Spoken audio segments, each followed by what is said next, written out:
Hello, everyone, and welcome to Future News Daily, where I bring you the latest advancements in technology, longevity, science, medicine, and AI. Today is Wednesday, December 7th, 2022.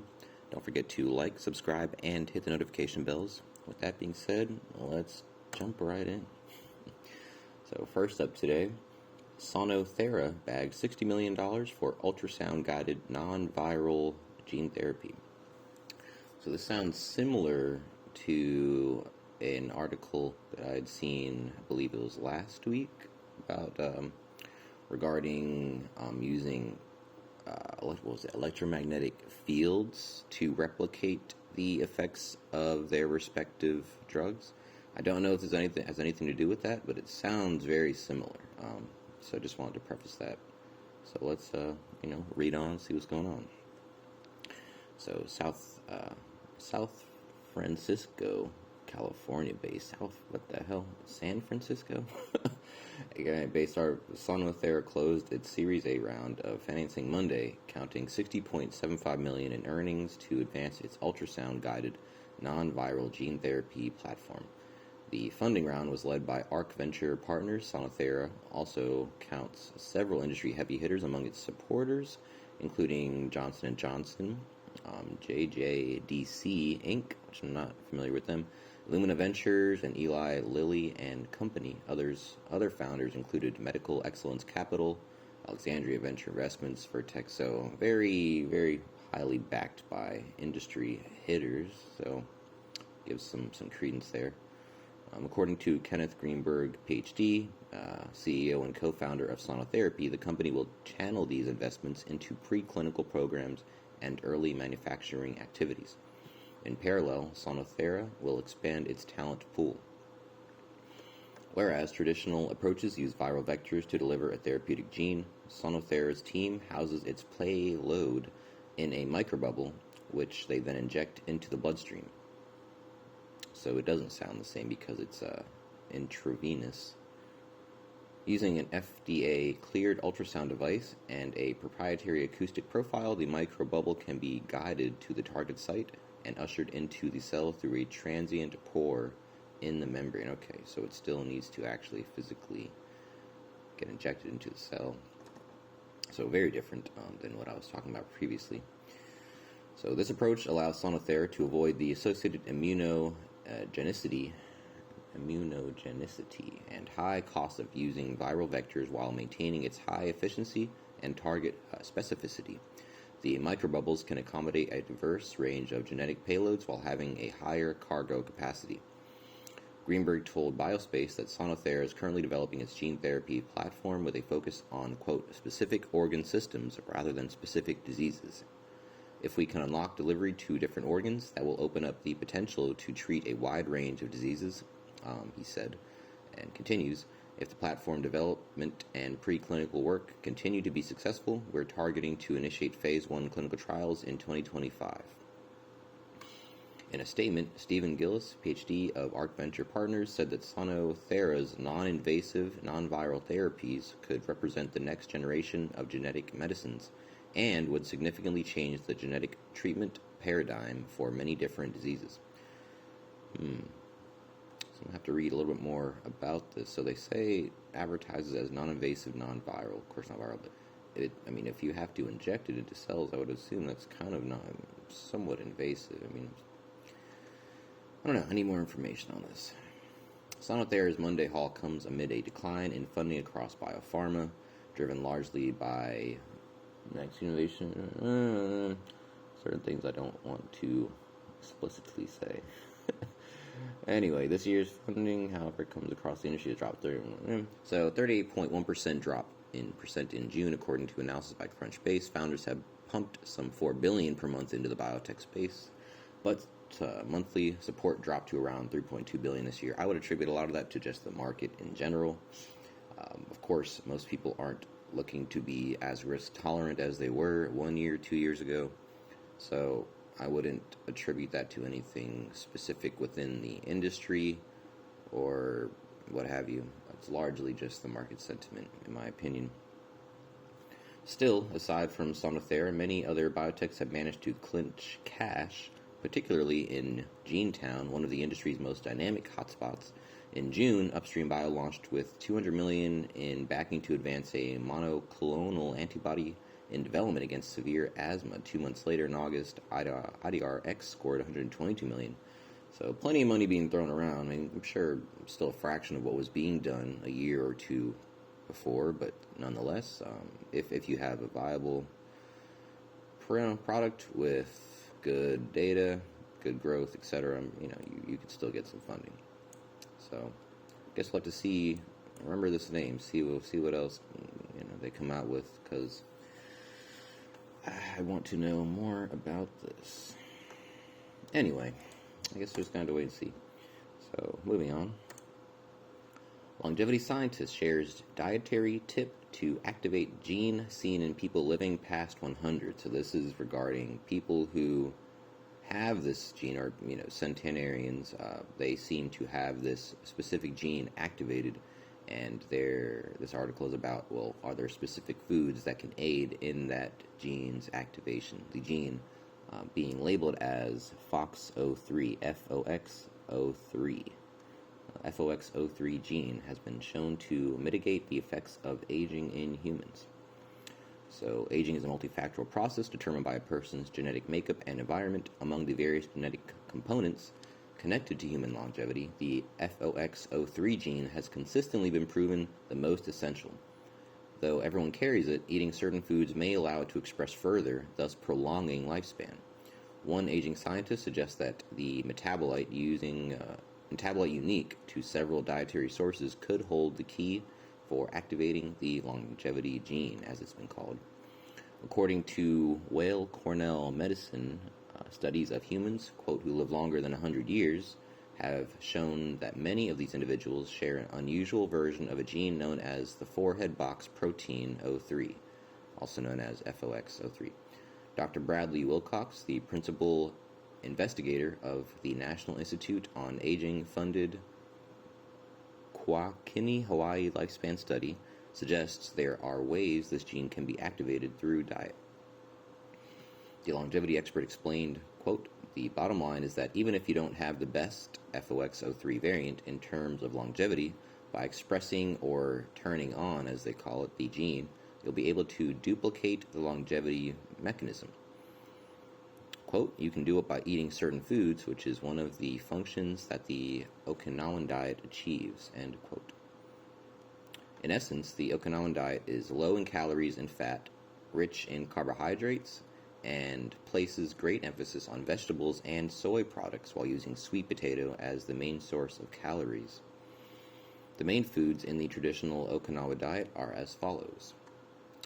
Vegetables are at least over half, 50 to 58%, the largest percentage of that group being sweet potatoes, followed by seaweed, kelp, bamboo shoots, daikon radish, bitter melon, cabbage, carrots, China okra, pumpkin, and green papaya. The next category is, of course, grains at 33%. They list millet, I'm not sure how to pronounce that, wheat, rice, and noodles. Next, the soy foods, which is 5%, tofu, miso, natto, and edamame, and the other, being 1%, is alcohol, tea, spices, and they call it dash, but it says broth in parentheses, so that's, of course, 1%. The large three things, vegetables, grains, and soy. So one thing I'm not seeing in here is protein, which, of course, you're going to find plenty of protein in most vegetables, but they don't specifically lay it out as a category. Anyway, two other antioxidant-rich ingredients consumed liberally on this diet are jasmine tea and turmeric. Dr. Wilcox notes that one thing many of these foods have in common is a potent micronutrient found predominantly in marine plants, known as astaxanthin. That's how you say it. All right, so, my kind of opinion, or my take on this is, this kind of probably depends on, or varies person to person. All of us kind of, our body developed to function in a given environment, geographically. So, this might not work specifically for you, as well as it does specifically for someone who's, from there. But a lot to be taken from this, of course, that you can maybe, take what is good for you, leave the rest, as I say with most things. But anyway, that's that. Moving on. So I've been hearing a little bit about this. I haven't actually tested it out myself, but I might give it a try just to see what it's like. So generated AI portraits are breaking the internet. This is in regards to the Lensa AI app that transforms your selfies into digital paintings, as shown by these examples up here for those looking at the screen.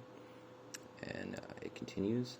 If you've been scrolling through Instagram over the weekend, chances are you've seen AI-generated images of your friends all over your timeline. Thanks to the app, Lensa AI, social media users have been discovering what they might look like if they were a 1920s flapper or a forest nymph. The viral image editing app created by Prisma AI possesses the capabilities to transform selfies into magic avatars, fueling our generation's penchant for escapism and digital realities. So this is all kind of kicked off with the text-to-image apps such like DALL-E, which I happen to use for just as a little thing. I actually use that for my thumbnails, which make it very easy and streamlined to pump these things out. Just as a little, FYI. So text-image apps such as DALL-E, which use AI to create new images from text or image prompts, have skyrocketed to success in the past year, fundamentally shifting the creative industry and the value we place on human craftsmanship. Similarly, Lensa AI offers a state-of-the-art technology that is capable of generating multiple artworks from the prompts you enter. The company explains, quote, "These AI avatars are generated from scratch, but with your face in mind." Of course, no social media trend is without its share of controversy, as the app's parent company, Prisma AI, has come under scrutiny in the past for keeping its users sensitive information. The pictures uploaded into the platform are used to better train the program's AI functions, calling into question its privacy policy and ethics. Taking a closer look at its terms and conditions, one can see that while the app, quote, "does not use photos you provide for any reason other than to apply different stylized filters or effects to them, it does not specify how long the company holds on to personal data." For those who have yet to join the fun, Lensa AI is not free, as users must pay $3.99 USD to obtain access to 50 photos. I will point out that they do have a free trial that I haven't gone to it yet, but I did see or inquired about it. I think it's a 7-day trial, and then you go on to pay this for those who might want to try. To receive fantastical images of yourself as a Renaissance woman or woodland fairy, simply upload 10 to 20 close-up selfies in a variety of different backgrounds and facial expressions to the app. Brace yourself for bugs and glitches, as some have gotten artistic renderings of themselves with extra limbs. Once the app processes your uploads, you'll select how many photos you'd like to receive. 20 minutes later, your digital AI-generated self-portraits will be revealed. One thing I noticed with the DALL-E as well, I'm pretty sure that I've noticed improvement in its photos as I've been using it, because it's been several weeks, if not a couple months. And the human faces that it used to generate weeks ago compared to now is much, much better. So I don't know if that's because it actually is learning, or maybe, I don't know if it's just a certain way that you describe it, but I have a feeling that it's actually learning on itself. And if you do something like try a prompt now compared to a prompt, like the same prompt, whatever, if you're using it months ago compared to now, you might get a little more accurate images. I might try that actually. Just something to keep in mind. These are all AIs that are learning from themselves as they continue to go. So don't be surprised if you see some, if it changes as you continue to use it, because that's one thing we're not used to in the way that we use technology pre-AI, because it's all, algorithms don't learn from themselves. They repeat the same process, input, function, output, same exact thing. Anyway, next up we have dynamic soaring. So this trick could speed spacecrafts across interstellar space. Tongue twisted. So, of course, what they're talking about is actually solar sails, concept been around for quite some time. I guess it's getting a little more talk about it recently, or maybe revisiting it to see if it has any more promise, something along those lines. So let's see what's going on. Sailing to the stars on the scale of human lifetimes could be a matter of choosing the right kind of wind. So researchers from McGill University in Canada and the Dow Zero Foundation in the U.S. have proposed a new way to cross the extraordinary distances of interstellar space, using a whole lot of nothing and a touch of inspiration from seabirds. Man, the way they love to describe these things is funny. Until now, one of the most promising solutions to space travel makes use of the spectrum of starlight streaming from the sun. Though small in impact, sheer numbers and high speeds make photons an intriguing source of power for building up the high velocity needed to cross light years of emptiness in a short time. Innovations in solar cell technology have progressed considerably over the years, with models going as far as being tested in the hostile environments of our inner solar system. Though functional, solar sails all have one downside in common: the sail itself. Solar sails must stretch meters across to catch the photons needed to propel a craft. They also need the right shape and material to turn every photon's tiny bit of momentum into movement. And they need to shed heat as well, not to distort and break. So this isn't just a headache in materials or materials science. All these requirements add mass, being the biggest problem. Even using the lightest materials, the fastest speeds we might achieve would be just over 2% the speed of light, which means it would still take hundreds of years to, get to the nearest star, for example. Needless to say, sailing to the stars would be a lot easier if we could ditch the sails part altogether. Fortunately, another kind of gale blows from the solar surface, one made not of photons, but a plasma of ions whipped into a frenzy by a snap and crackle of the sun's magnetic fields. Though there are far fewer high-speed electrons and protons blasting from the sun than photons, their charged masses pack a greater punch. So talking about, instead of using light particles, using electrons and protons that are being, of course, expelled from the sun. Such particles would usually be a problem for typical sails, imparting their charges on a material surface like static on a woolen jumper in winter, creating drag and charging the sail's shape. Yet as anybody who has ever tried pushing the poles of magnets together knows all too well, an electromagnetic field can provide resistance without requiring a large, solid surface. And so, it's goodbye shiny material and hello superconductor. A cable just a few meters long could, in theory, produce a field wide enough to deflect the sun's charged wind on the scale of tens to hundreds of kilometers. The system would act more like a magnetic parachute, one that is being dragged by a flow of particles moving at speeds of close to 700 kilometers, or about 430 miles a second, or just under 0.25% of the speed of light. This isn't bad, but as birds like the albatross know, the winds don't set the speed limits when it comes to flying high. By looping in and out of air masses, moving at different velocities, seabirds can pick up the energy of a headwind using what's known as dynamic soaring to gain speed before returning to their original trajectory.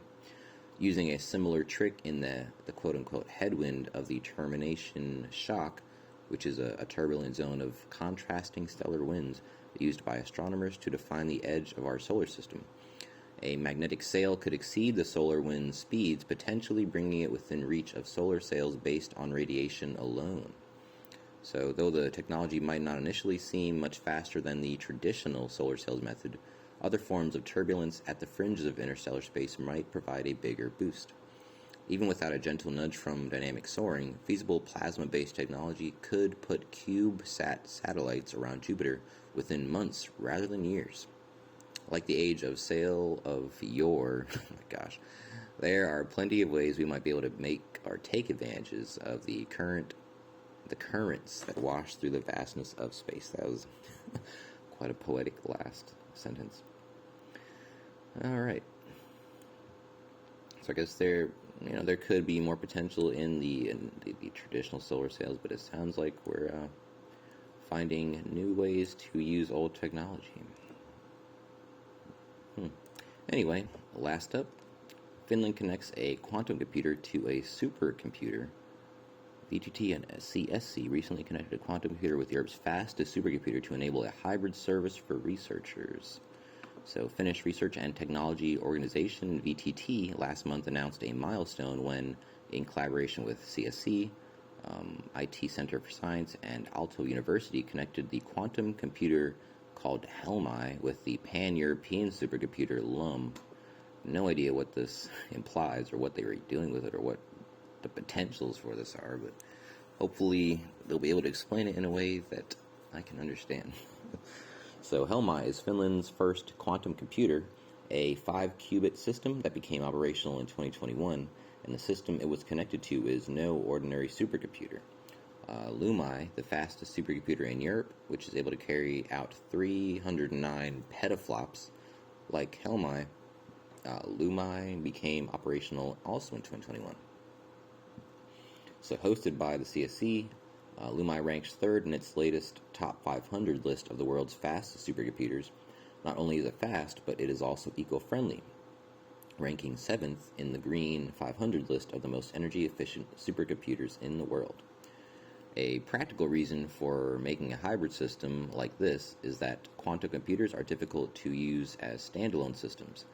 Programmers have to take into account the unique architecture of any given system and the nature of the errors observed for each of the qubits on it. Every qubit is faulty in its own unique way. On top of that, the ecosystem around quantum computing is not mature enough to offer a good set of tools to program quantum computers, to exclude programs, and to read the output. But there are other reasons. Quote, "We aim to augment supercomputing with quantum computing," said Vile Kotoverta, leader of the quantum algorithms team at VTT. They continue, "The most challenging problems for classical computing, for example, electronic structure problems, could hopefully be solved more efficiently with quantum computers in the future. On the other hand, supercomputers could help optimize quantum algorithms, and they can post-process measurement data to mitigate errors in the computation. As quantum computers get larger, these optimization problems get more challenging and could benefit from supercomputing." Kotoverta added, quote, "Researchers can start developing and studying new hybrid algorithms that take advantage of both quantum and classical computing. This is not trivial and requires thorough understanding of the problem and formulation of new algorithms to divide computational tasks into quantum and classical parts optimally. The recent move to connect Helmi and Lumi was carried out to support researchers in the short term, but even after quantum computers become industrial, connecting them to traditional computers will still make sense. One future scenario is to provide supercomputing services to businesses where the supercomputer solves most of the problems, but then allocates to a connected quantum computer a subset of tasks for which there is a quantum advantage. Experts agree that one day quantum computers will solve a very small set of useful problems that supercomputers would take thousands of years to solve, and they will solve those problems in minutes or hours. Such problems include developing new products and materials for the pharmaceutical, chemical, and battery industries. Machine learning applications for generating novel molecular structures based on existing molecular data could be faster and more accurate, speeding up significantly the process of new material design. Quantum algorithms will also be very good at solving optimization problems. For example, finding the best design for a supply chain, finding the best travel route, or figuring out the optimal asset allocation for a financial portfolio. Wow. So, Mikael Johansson, quantum strategist at CSC, believes another advantage of connecting the computers is that it brings experts together, and a good place for different experts to sit down and talk is at the centers hosting high-performance computing. Quote, "Reaching quantum advantage is a truly multidisciplinary problem. Regardless of whether you measure advantage as time to solution or energy consumption to solution," said Johansson. Solving the problem requires crosstalk between several disciplines. Otherwise, crucial points of view and potential pitfalls will be overlooked when setting up the supercomputer and quantum computer infrastructure. A joint effort by HPC and computer science wizards, quantum computer hardware and software professionals, AI gurus, and domain experts of the specific modeling problem is required. Only then can the unruly, noisy, imperfect quantum computers be tamed and put to productive work. VTT Technical Research Center of Finland worked with CSE and Aalto University within the framework of the Finnish quantum computing infrastructure to make the connection between computers.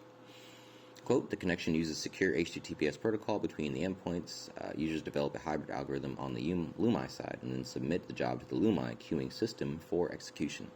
Quantum jobs are forwarded to the Helmi securely over HTTPS, and the Helmi back end controls the hardware electronics to do the actual quantum computation. The result is returned to the LUMI side to the program that made the call. The program might then combine the result with whatever classical computation it may have performed. Then it might start the next iteration, or it might display the results to the user. Johannesson added, quote, by integrating supercomputing, world-leading AI capacity, and quantum acceleration, we have pooled all the necessary components for the upcoming quantum revolution in computing. Now we need to get them working together, seamlessly and efficiently. This is no trivial task, and work needs to start immediately in order for the machinery to be in place when the truly powerful quantum computers come to market. The connection between Helmi and LUMI is a major milestone in the road towards industrial-grade quantum computing in Finland. 2 other major milestones are in the works. VTT is currently developing a 20-qubit quantum computer and already has plans to upgrade to 50 qubits in 2024. Finland is now one of the few countries in the world to have connected a quantum computer and a supercomputer, and the first in Europe. Users from Finnish universities and research organizations will now be granted access to the new infrastructure to experiment with quantum computing. Okay, so it sounds like there's plenty of various benefits to doing such a thing, and I'm sure more of this will be done in the future. I guess sort of be kind of a segue into the quantum computing world. You need this kind of collaboration between the old world and the new world. So it does make sense. Anyway, that is the last article I have for you today. Don't forget this video is for educational purposes only. I will never recommend any investments, solicit your time or money, attempt to contact you on any other platform, or own any rights to the information within this content. And with that being said, thanks for tuning in, and I'll see you in the next one.